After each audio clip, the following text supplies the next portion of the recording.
اللہ اکبر اللہ اکبر اللہ اکبر لا الہ الا اللہ اللہ اکبر وللہ الحمد اللہ میرے آپ کے درمیان، میرے اور اللہ کے درمیان، آپ کے اور اللہ کے درمیان واسطہ راستہ حضرت محمد صلی اللہ تعالی علیہ وسلم کی ذات اقدس ہے۔ جس قوم کو ایسا رہبر ملے پھر وہ مغرب کے پاؤں چاٹے تو پھر یہی ہوگا جو ہو رہا ہے۔ جس قوم کو قرآن ملے، جس قوم کو قرآن ملے پھر وہ مغرب کے اندھے علوم کو اپنے لیے نجات کا ذریعہ سمجھیں تو پھر یہی ہوگا۔ ذلتیں مقدر بن جائیں گی۔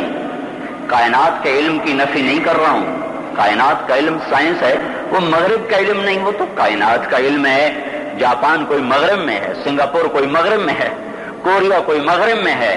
مغرب کی ننگی تہذیب، مغرب کی ننگی معاشرت، مغرب کی زہر میں گھلی ہوئی، ناچ گانے میں رچی ہوئی، شراب میں ڈوبی ہوئی، زنا میں لتھڑی ہوئی معاشرت سے پناہ مانگ رہا ہوں۔ یہ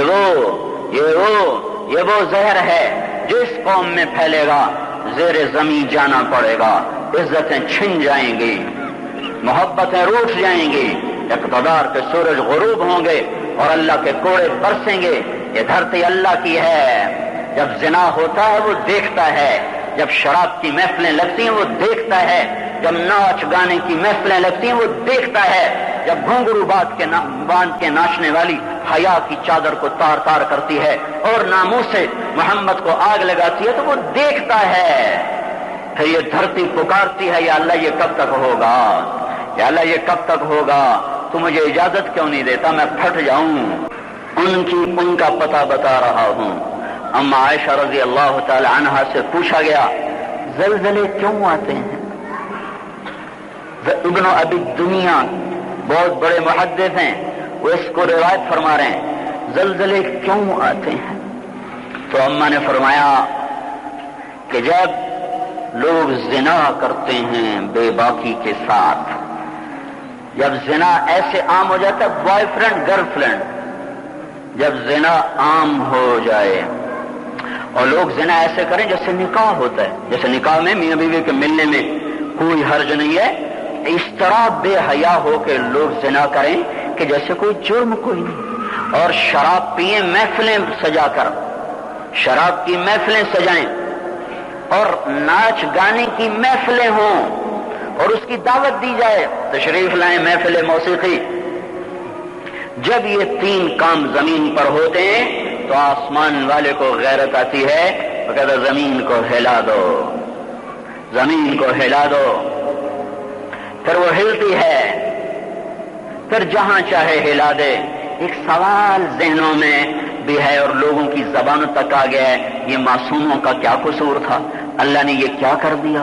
ان بچوں کا کیا قصور تھا؟ ان عورتوں کا کیا قصور تھا؟ وہ لوگ تو بڑے نیک لوگ تھے، وہاں زلزلے کیوں آ گئے؟ پھسلتا پاؤں ہے، ٹوٹتا بازو ہے، اب یہ بازو کا ہے بیڑی بڑھیا، میرا کی قصور ہے، مینو کیوں توڑے آئی؟ پھسلا پاؤں، ٹوٹا سر، پھسلا پاؤں، ٹوٹی کمر، یہ کیا چکر ہے؟ اور پاؤں ٹوٹے، پاؤں پھسلا، ادھر ہمارے علاقے کا بڑا زمیندار پاؤں پھسلا، زمین پہ گرا، نیچے کوئی سخت چیز تھی، کمر پہ چوٹ لگی، آج تک 20 سال ہو گئے وہ کرسی پر بیٹھا، تو گلا تو پاؤں کا تھا، قصور تو پاؤں کا تھا، چوٹ یہاں کیوں لگی؟ ساری قوم ایک جسم کی طرح ہے، جب اس میں فساد پھیلتا ہے تھوڑا کہیں بھی ظاہر ہو سکتا ہے، جب خون میں فساد پھیلتا ہے تو تھوڑا کہیں بھی نکل سکتا ہے۔ یہ تو میں دے رہا ہوں ایک عقلی دلیل، لیکن میں یہ کہہ رہا ہوں کہ میرا اللہ کہتا ہے لا یسأل عما یفعل، یہ دلیل اصل ہے کہ اللہ کے کیے کو چیلنج نہیں کیا جا سکتا۔ ہم اسے کہیں گے کیوں کیا جس کا علم ناقص ہو، تو یہ کیا کر دیا؟ اور اللہ جس کا علم کامل ہو اسے کیسے کہا جا سکتا ہے یا اللہ کیوں کیا؟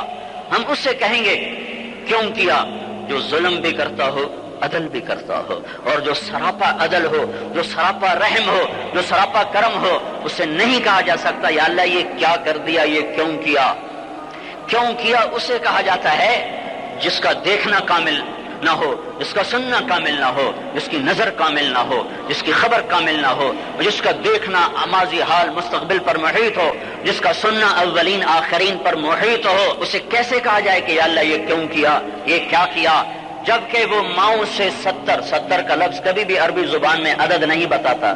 70 کا لفظ عربی زبان میں وہ معنی دیتا ہے جو اردو میں 100 کا لفظ معنی دیتا ہے۔ اب بھائی تمہیں 100 دفعہ کہا ہے، کیا مطلب گن کے 100 دفعہ کہا ہے؟ بہت دفعہ کہا ہے۔ 70 کا مطلب بہت زیادہ۔ اللہ اپنے بندے سے ماؤں سے 70 گنا زیادہ پیار کرتا ہے۔ جب وہ کچھ کرتا ہے تو وہ عدل ہی کرتا ہے، ظلم نہیں کرتا۔ جب وہ کرتا ہے تو رحم ہی کرتا ہے۔ خاص طور پر اس امت پر اللہ کا رحم ہی رحم ہے۔ زلزلہ بھی آیا، عذاب کی شکل بھی آئی، تو بھی رحم ہی ہے۔ اس امت کے لیے دعائیں دو کملی والے کو جو جاتے ہوئے دعا کروا گیا تھا، جاتے ہوئے اللہ کو منا گیا، ورنہ تو ہم تو بندر خنزیر بن جاتے۔ یہ دعائیں دو مدینے والے کو۔ لا